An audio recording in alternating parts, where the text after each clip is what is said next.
Okay, good afternoon, everybody, wherever you're watching from. I am Chris Morrison, back again with Social Work Unfiltered. Now, today I've got a special guest, someone that has been at the heart of conversations when it comes to social work policy, social work reform, children in care, safeguarding, and more. He's a man who I say has worn many hats, from Shadow Health Minister to the Parliamentary Under-Secretary for Children and Families, with responsibility for everything from social work reform and safeguarding, children in care, youth justice. I am joined on the panel today with Tim Loughton. I think for us, it's important to start. I want to start a little bit differently today. I want to do some fireside questions. I think the first question for me is, if you were to have dinner with anybody, within the social work space who has, I guess, been part of your journey or inspired you with any way, shape or form, who would that be and why? That's a really invidious question, because I'm going to alienate a whole load of other people who I've worked with over many years.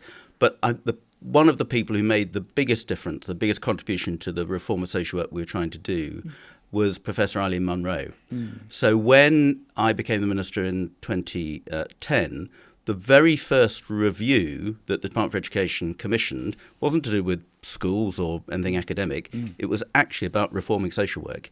And Eileen Munro, who was at the LSE, came forward to lead up that review. And I think it was a fantastic review. It went down very well at the time. Importantly, 14 years on from when that review was published, it's as relevant today as it was then.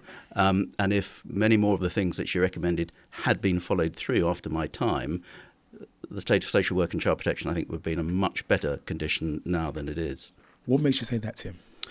Well, what Eileen did in her report was get away from the sort of the finger wagging. When I first got into this back in 2007, we commissioned this within the Conservative Party in opposition. We commissioned a report which I led with lots of people who didn't share my politics, but shared my passion for child protection and how we could improve the way we looked after vulnerable children, and how we could also raise the status and the way people viewed the social work profession, which did not have a good reputation, quite unfairly, and so we did that report, and it was all about how we can value social workers, how we can give social workers the space and the trust to get on with their jobs. And when we commissioned Eileen Munro, there had been years and years and years of lots of scandals, from Victoria Climby to all sorts of other kids who died or been injured in really gruesome conditions. And what we were finding was every time that happened, there was a new piece of legislation, and I was on the bill committees for all of that, and the rule book got bigger and bigger and bigger and bigger. And so by 2010, social workers were spending all the time looking through the rule book. There was some of them were spending 80% of their time in front of computers checking on what they should do, whereas social workers should be able to use their nous, their training, their gut instinct. It's not an exact science.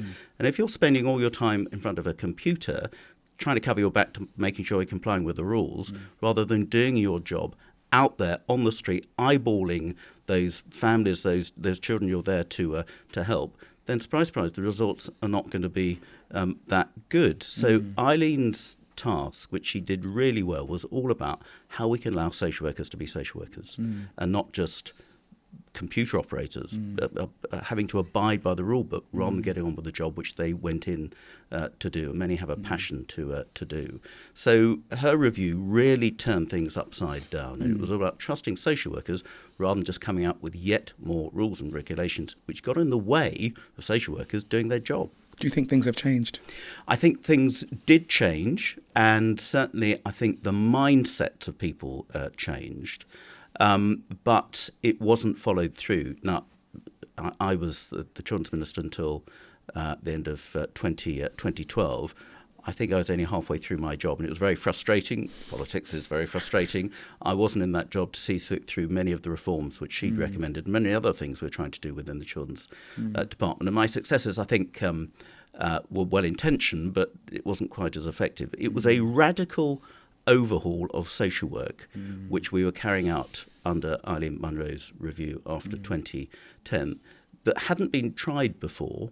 And it was very unusual for a Conservative government to be doing that because, I think I can safely say that probably most social workers are not natural Conservative Party voters. Yeah. But I spent my time going out, speaking to social workers, going out with them on their cases, getting to know them, trying to get to know their problems, which I think ministers should do because you've got the power to then change regulations and the way they go about their job. So I hope all those years in opposition I gained the trust of social workers that actually I shared their passion for letting them get on with their job in the interests of protecting vulnerable children, which we were all about.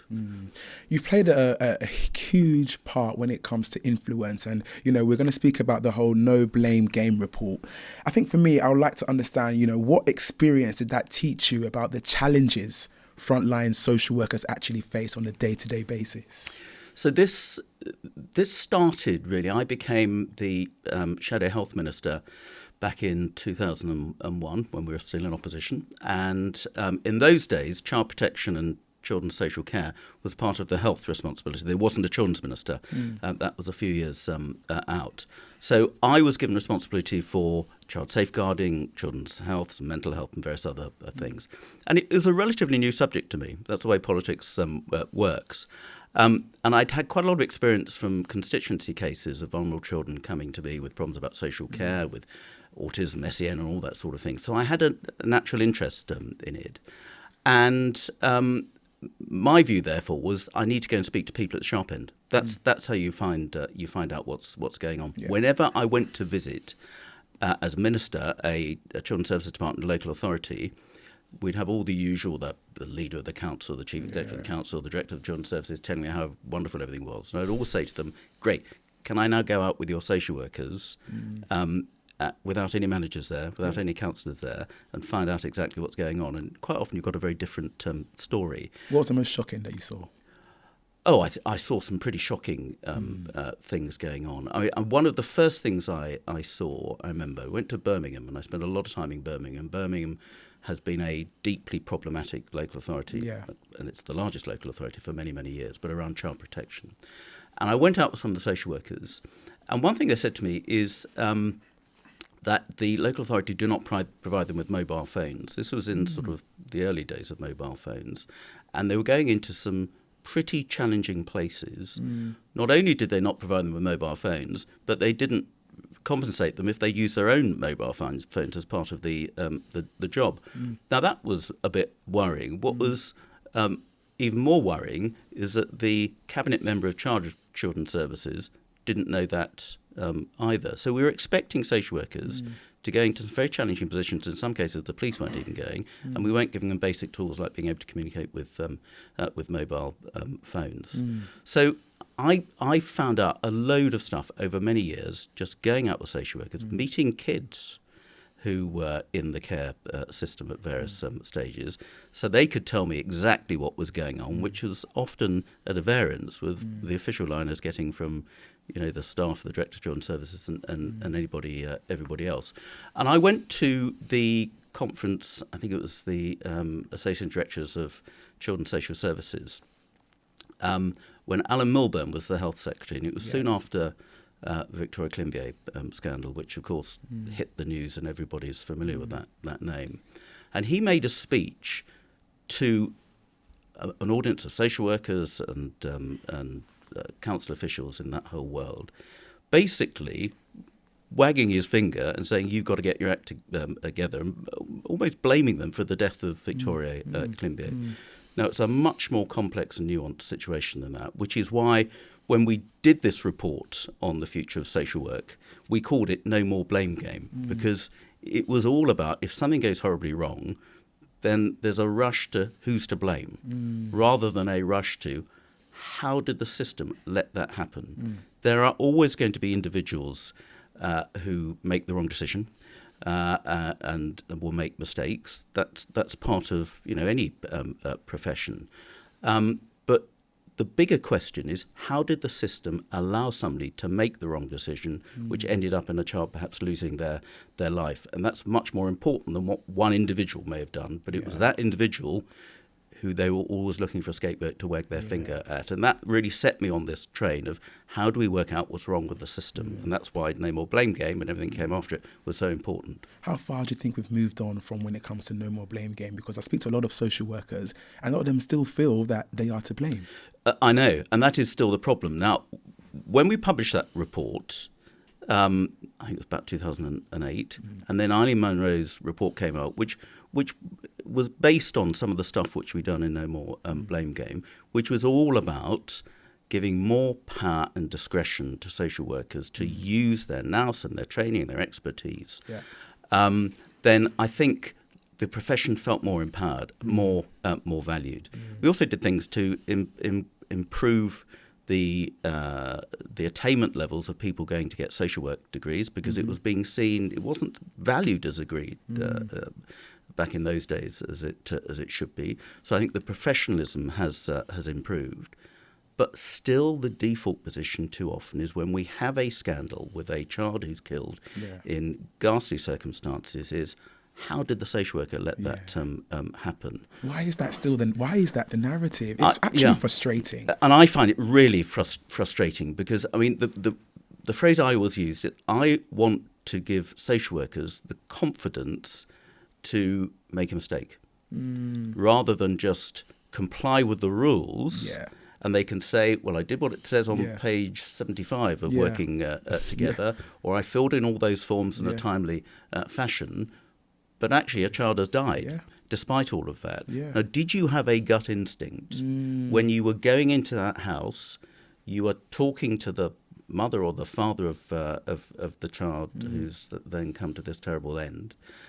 Were you looking around in the house for clues and making a value judgment based on your experience? And if you did that, then you're not going to get it right 100% of the time, but hopefully you'll get it right most of the time, based on the right motives and the right judgment. Because people who kill their children are often quite smart at covering it up. And this is not a science, it's not black and white. And social workers often have to exercise the judgment of Solomon as to whether they take a child into care and risk being told, why are you snatching my child away, or they trust the parents and leave them with the parents, and then it all turns out horribly wrong. It's a really, really difficult judgment call, and we should value social workers. I always refer to them as the fourth emergency service, but I'm afraid too much, and the media is to blame for part of this as well. They go straight for, how did that social worker let that happen? Social workers do amazing things, save a huge amount of lives, and transform vulnerable children's lives on a daily basis, and you read zip about it in the Daily Mail. The minute one thing goes wrong, it's headline news, and it's the social workers to blame. And that's really, really unfair. More than just about any other profession, I think they're in the firing line. I think more recently we've seen, there's a lot more about social work leadership, and there's a lot more courses about, being connected as leaders with the people, I guess the frontline workers, and how we can kind of bridge that gap. But more often we still find ourselves with a massive disconnect between the social work leaders and the social workers are on the front line. How do we actually bridge that gap, and what needs to happen? It's a really good point. And so that's why whenever I went as minister, because a local authority got into trouble, they got a failed inspection by Ofsted. So what used to happen is usually the leader of the council and the director of children's service or the chief executive will be hauled up to the Department for Education, given a bit of a dressing down and told, you've got to sort yourself out. What I did instead is I went down to visit the local authority, and I took some of the officials with me. We'd have all the official stuff saying, when actually, everything's fine, really. And then I would ask to go out with the social workers and speak to people on the front line to find out what was really going on, and come back and challenge them. What really alarmed me is some of the officials I took with me from the Department for Education, who are responsible for the regulations and regulating the whole way social work happened. Some of them hadn't met a social worker before. Now, that was really alarming. Wow. And so these are people responsible for the way social workers are able to do their job. So I was going around saying to officials, here, can I introduce you to a social worker? Crazy. So I made sure that many more of my officials were put on secondment to local authorities and that they went out with social workers. And I spent a week of my summer recess each year going out with those professionals without cameras or anything like that. I spent my first week in Stockport going out with social workers. I did the overnight crisis line. I did the morning meetings. I went out on casework, and which is where you really see what is going on. And I think anybody who's involved in that, my private office and the Department for Education and everything, we seconded them to local authorities so they could see who the customers are, who they're dealing with effectively. And surely you need that to be able to do your job properly. And that goes for ministers as well. I think many, and it's not just in children's social services, but across the board, I think ministers should spend more time with the people that they have responsibility for in government. Without the cameras, without all the razzmatazz, just roll your sleeves up, go out there and shadow somebody who's doing the job relevant to your department. I think I like that conversation. I think when it comes to, if we look at, the whole care proceedings, how, I think from my perspective, I want to know how you see the role for CAFCAS. How important is CAFCAS within care proceedings, and what does that look like for the future? So CAFCAS is really important and has had a lot of problems, CAFCAS. I mean, when I was the Shadow Children's Minister, CAFCAS was constantly pilloried. And then you had Fathers for Justice and all those sorts of organisations who are saying that the whole system is biased against fathers. CAFCAS had a huge backlog in work, so children were not getting the decisions that they needed in a timely fashion, and there were a whole lot of problems with CAFCAS. And it has some really good people there, just trying to do a good job. No, it's got a lot better since then, I have to say. It's still got challenges, but I think it's much more efficient. Jackie Toto, who now runs CAFCAS, she used to be one of my officials in the DFE, and I think they've got to grips with it. I think what needs to happen in the future is to get back to what CAFCAS originally used to be, which is much more a preventative service as well. How can CAFCAS be working with parents in a timely fashion to try and keep them together, rather than have to mediate and inflict difficult decisions about breaking families apart or whatever it may be when it's too late. So CAFCAS working alongside parents and social workers, trying to do that preventative stuff, is where I think we need to go in the future. And I think CAFCAS is in a stable enough state to be able to do more of that now. There is also a situation about the judges. Okay. And I had a similar conversation. I was invited to go and speak at the President of the Family Law Division's Judges Summer Conference one year. So I had about 200 judges in front of it. That's quite an intimidating audience. That was quite a tough gig. And I spent quite a lot of time sitting in courts as well, just sitting in the back. And I remember I went to the FDAC, the Family Drug and Alcohol Court, set up by the most fantastic district judge, Nick Crichton. And I went to his court in Soho once, was sitting in the back, and I was there with Amelia Gentleman, who was from The Guardian, a journalist who was writing up the family court system. And this woman came in and there was a case about whether the children should stay with her or whatever. And so Nick Crichton had to ask the woman first, are you happy we've got two guests here today, because it was a private court.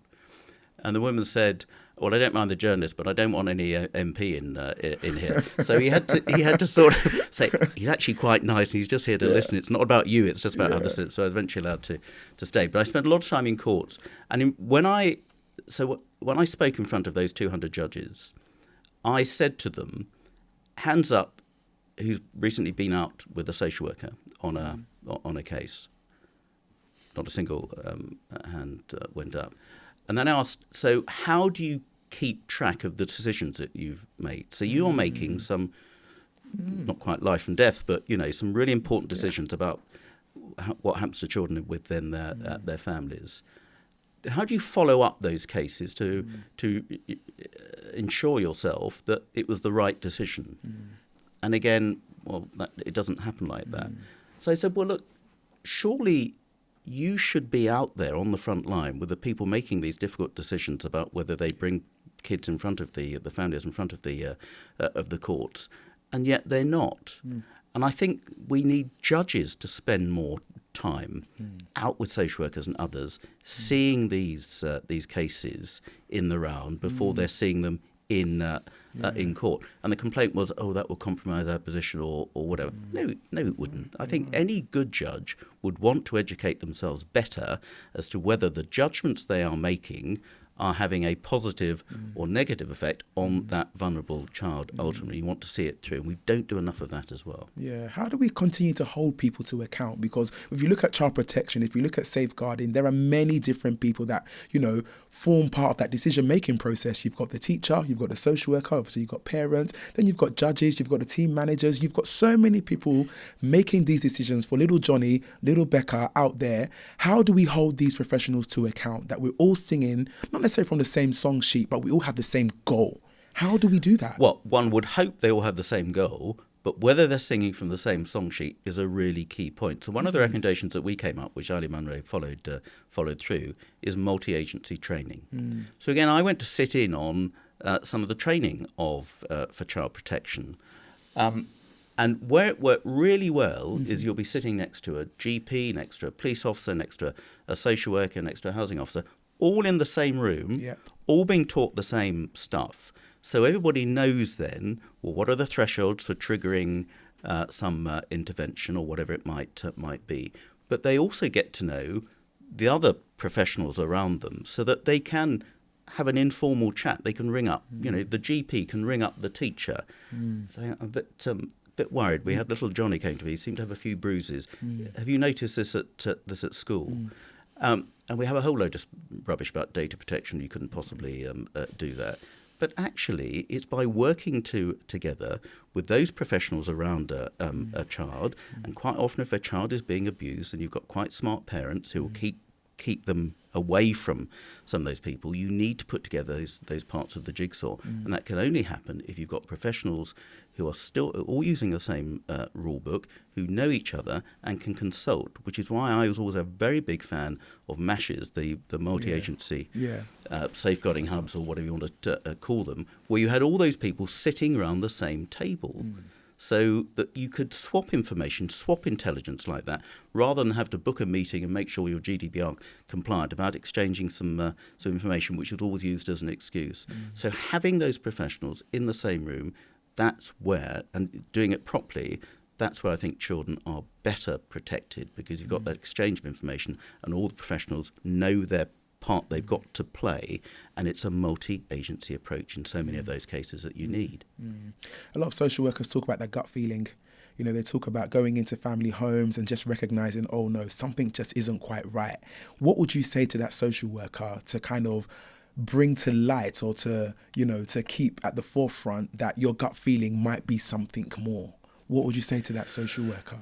So they've got to have the confidence to be able to call it out and then refer it on. I remember the first case I went to when I went up to my week in Southport, and I think they deliberately took me to one of their most challenging cases in a pretty scruffy part of Southport. We went into this house where there were no carpets on the floor. There was a young mum with 4 boys from 3 different fathers. There was what passed for bedding in the rooms, as sort of old saw mattresses on the floor. There was some old furniture chucked in the bottom of the garden, and literally the children were eating off the floor. Wow. And one of the children had a really bad toothache and had some for some time. And the social worker said, "Have you done something about the whatever his name was teeth? Because this has been going on for several weeks." And the mum herself had a tooth problem. And the previous day had been down to the emergency dentist to have her own teeth sorted out, and hadn't had the presence of mind to take little Johnny with her to get it sorted. Now, she had a really good social worker. She had other professionals traipsing in and out of the house, but it wasn't joined up. And what that mum needed, who was the best intentioned mum, she'd had really difficult parenting herself. She needed to be marched down to the children's centre to have some real help with parenting and what she needs to be doing. She needed all the different help from the social worker, the medical expertise, or whatever it may be, in a holistic package to get that family back on the straight and narrow. Because the way it was going, those kids would have been taken into care before long. She absolutely doted on those kids, and if they'd gone into care, she lost them. She would have been completely broken as well. But some more imagination, better joined up working between all the different professionals involved there might just have meant that mum had the confidence and the support and everything to make her a good mum, which she desperately wanted to be, but just hadn't had the experience herself. That's where joint agency working is so important. Seeing that family, how did you feel? I felt, how could it come to this, and why on earth didn't you take your son to the dentist, or how come the kids are eating off the floor? These are fairly basic things.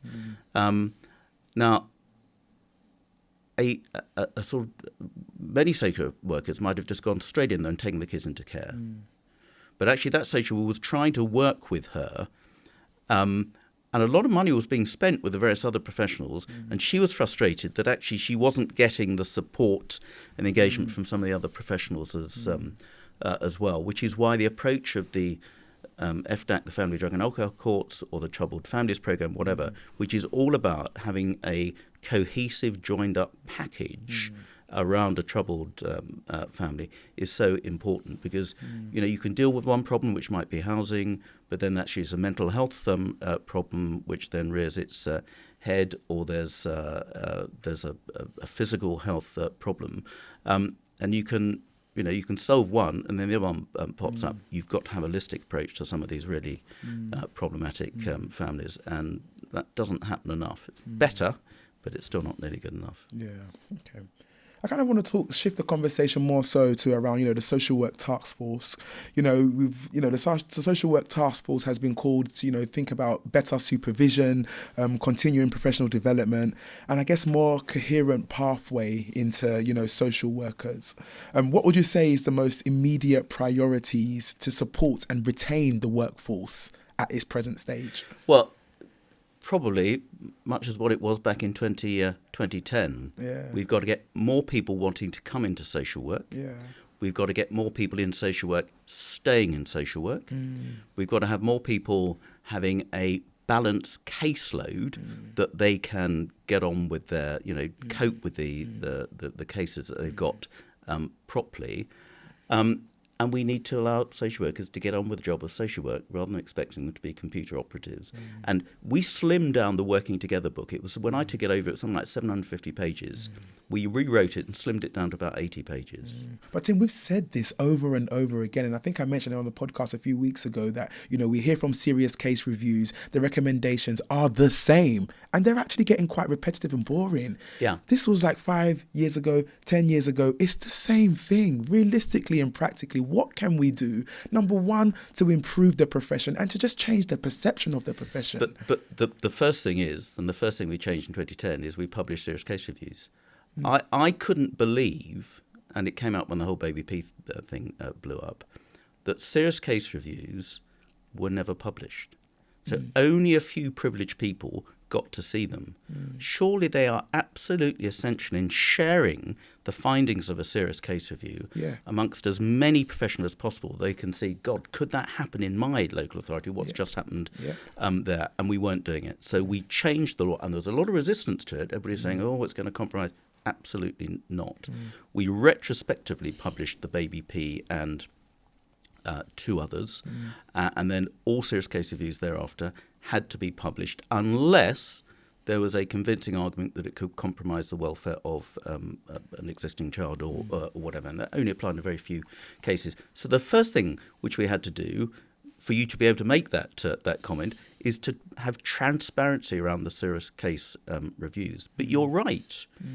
Too often the same things come up, and it's about lack of proper sharing of information, but ultimately it's about the lack of somebody taking responsibility for that information, picking up the ball and saying, we need to intervene, and then getting all the professionals together to do that. And that is still, I think, the ultimate problem. Yeah. And the reason we've still got a big problem is we are still poorly resourced within social work, and we are still expecting social workers to take on too heavier caseloads so that they can't properly concentrate when there's some really worrying things going on, because they've got to get in the car and go on to their next case or whatever. They are still having to follow too many rules rather than using their gut instinct.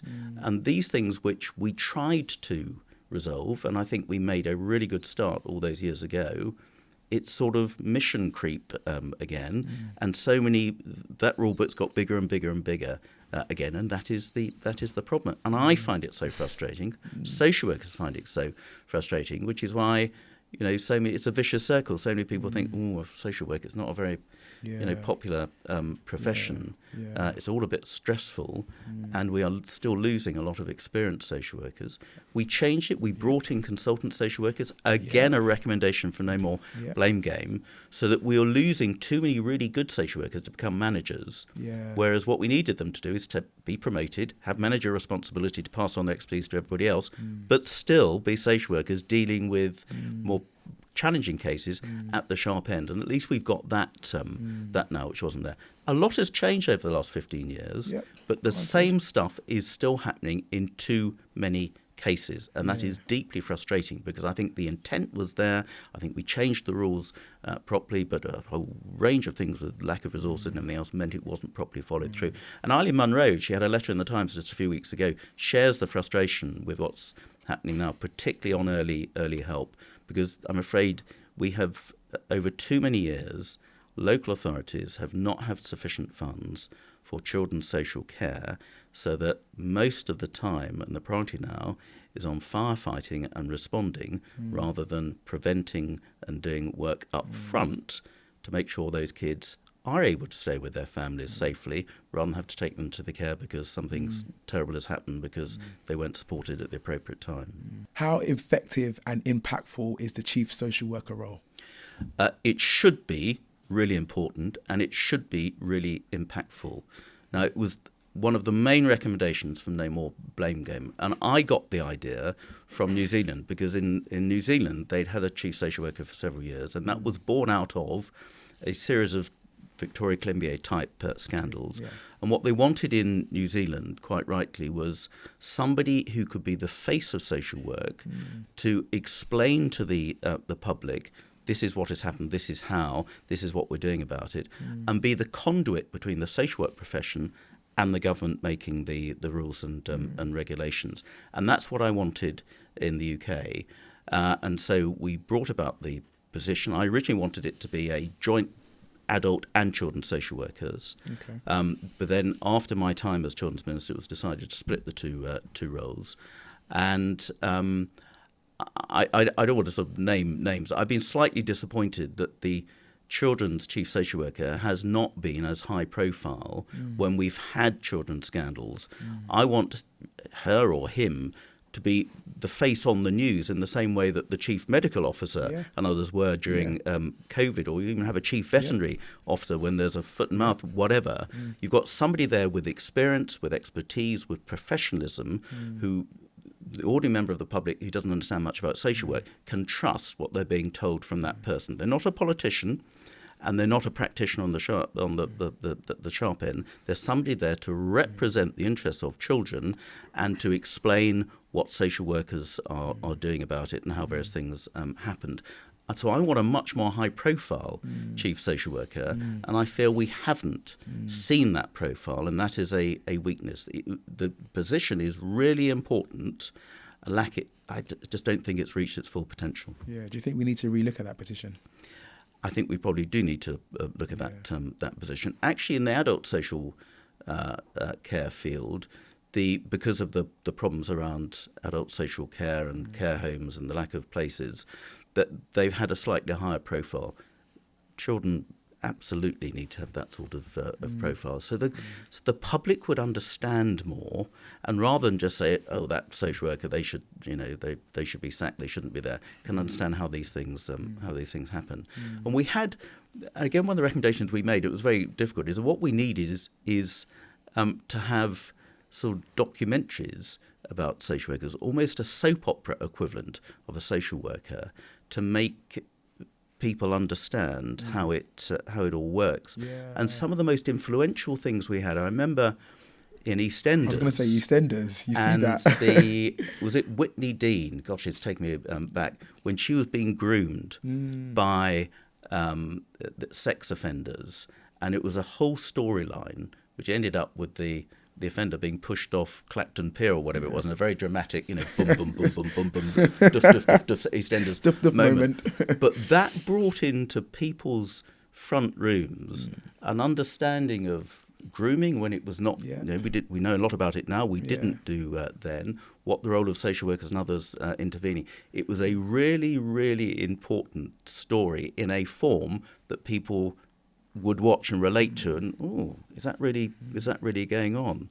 And then I think it was Coventry, with local authority, allowed the cameras in to do a documentary series about the life of a social worker in Coventry, in so much as you can because of the whole confidentiality thing. But really, really important that we let the public into what this profession is all about in a way that they could relate to and understand, and then empathise more with. I think we need more of that, actually. I was watching a documentary recently, and it was Lewisham Council. They were talking about child protection system, they were talking about the lack of resources, really following a family's journey. And I think that was such an aha moment for the public, such an aha moment for those that work in that profession. And it's thinking, wow, we are still in this position. I'm just wondering, from the government, from your perspective, what do the government need to see to pump in more resources to these local authorities? Well, it's a false economy not to be doing it, because the cost of failure is so much more than the cost of preventing failure happening. So when a local authority gets failed in its children's services department, then they have to do a whole load of expensive things to get them back on an even keel. When a Victoria Climbié happens, the cost of the investigations and the serious case reviews and the consequences of all of that is far more costly than if somebody was in a position to be spotting it before it happened, or working preventatively with a family. And I always try to make out, look, this is a cost-saving measure if you do preventative stuff. But just the way government works and the way Treasury works, it's like banging your head against a brick wall, which was just so frustrating. And local authorities have spent more than their budgets on children's social care, because they see how costly it is when things do go wrong. Yeah. But the money's just not there anymore. They've taken it from everywhere else, and that's my fear, that it's a false economy not to be employing good, dedicated, well-trained, well-resourced social workers up front to manage cases rather than to firefight and manage the consequences of not looking after these families properly. It's not rocket science, any of this stuff. Tim, if we were to crash the whole social work system, start again, what would be some of the first things you'd look at in rebuilding the real social work? Blimey, yeah. Well, as I say, fewer rules, fewer regulations, fewer rule books, and much more allowing social workers to get out on the street and eyeball the people that they're there for, working preventatively with. Every area should have a proper MASH, so that where there's a query comes in about a child, be it the GP's a bit concerned about a bit of bruising, or a teacher that child's been acting a bit strangely at school, or whatever it may be, before it gets to a social worker involvement, that information can be brought back to a room full of people who then might say, and I saw this in Southport, and the police officer say, that's interesting because we arrested the older brother of in that household, and there was a drugs problem there or whatever. That's information that you need people in the room to share, and then somebody to take the responsibility to say, okay, I think we need to escalate this. I think the social worker needs to go and knock on the door, or we need to interview, or whatever it may be. That's getting back to first principles. This is all about social workers, and you have to be pretty dedicated to become a social worker, because it's a fairly God forbidden job, and a fairly thankless task and not terribly well paid. Yeah. And you have to make the judgment of Solomon, and then you're completely panned if something just goes wrong, even if it wasn't your direct fault. But people going to social work generally do it because they are absolutely dedicated to want to protect vulnerable families. Let them do it, for goodness sake, rather than impose a whole load of rules on them which stand between them and the families that they're there to work with. Looking back on your career so far, which policy... So far, I think my career's behind me largely, but yeah. So looking back on your career, which policy or reform would you say that you feel the most proud of? So, well, I could say lots of things. Two key things which I think I did was an adoption. So we really tried to overhaul adoption. It's something we did a lot of preparation for in opposition, and then we changed a lot of the rules to try and make adoption much more user friendly for people who have an interest in adoption. And actually, it took several years for the consequences of that to filter through, but it was all about being more open to potential adopters coming forward, and then making sure we had more kids who were in the care system who could be adopted, that we thought about it earlier, because I'm afraid there are some kids where it will never be feasible for them to go back to their birth families. So for goodness sake, let's get on with the business of giving them a second chance in life and a loving and stable home, and adoption is often the way to go. And within a couple of years of me, we doubled the adoption figures. Importantly, we increased the number of adoptions for more problematic kids. It's quite easy to get adopted if you're a nice, squeaky clean 6-month-old baby. Much more difficult if you're a 14-year-old black kid from South London, whatever it may be. 100%. And so we made sure that adoption wasn't just about raising numbers, but it was about tackling those kids who are most likely to stay in care for longer, who actually could have a really good chance of a loving home if we focused on them. So adoption, I'm really proud of the stuff we did there. I fear the numbers have gone all the way down again, and somebody's going to need to take it by the scruff of the neck. But we did all the work to show how it can happen. And the second thing I did, in November of 2011, I published the government's first child sexual exploitation strategy. Nobody had heard about CSE in those days. This was pre-Jimmy Savile.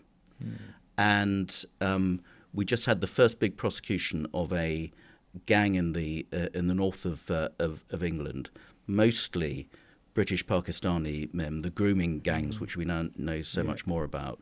And we published a strategy, and I worked with the police, with local authorities, with Bernardes, with the Times, Andrew Norfolk, who really sadly died very recently, who did so much important stuff exposing all of this, worked with all of them and came up with a strategy.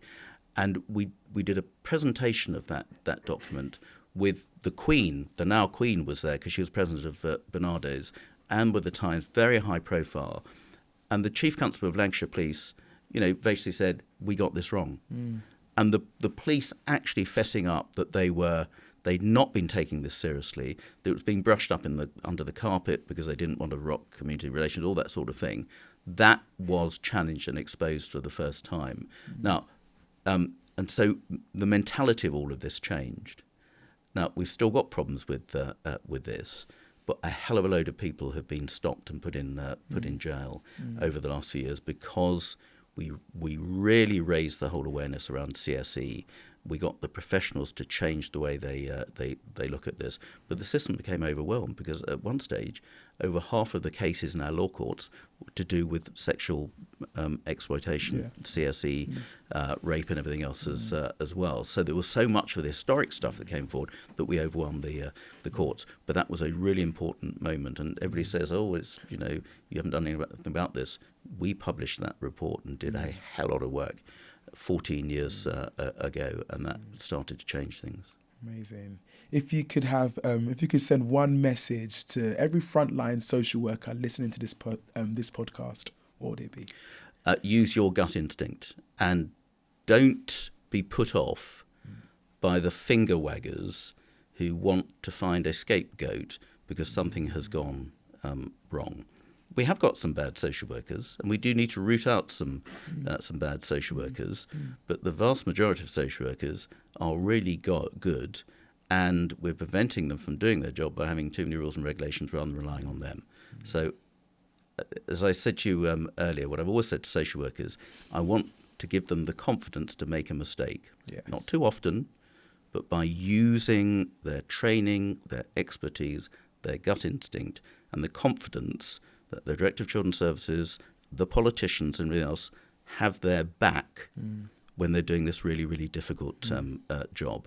And I think if they had that confidence, then they would feel able to do a much more proactive job than sometimes they can, because they feel held back by the rule book. So go for it. Go for it. I love that. What's next for you, Tim? Lastly, what's next? What's next for me? Yeah. Well, I like coming on podcasts talking about ancient history and politics all the years ago when I was children's minister. But I retain my interest in children. I've chaired a couple of safeguarding boards for some children's in care companies and things like that. And it's a lifelong interest now. So I'm working with some children's charities and others. So I'll continue to do that.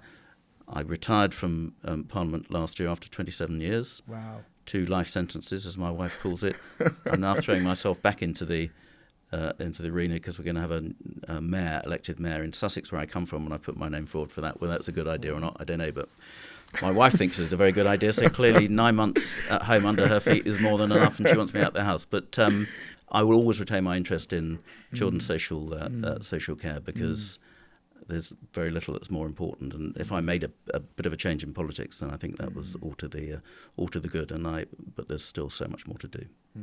Thank you very much, Tim, for coming on our podcast. It's been such an invaluable time. And I would actually like to say thank you for the contribution that you've had to the profession and continue to do. So thank you. Thank you for listening. I'm glad somebody is. Thank you very much.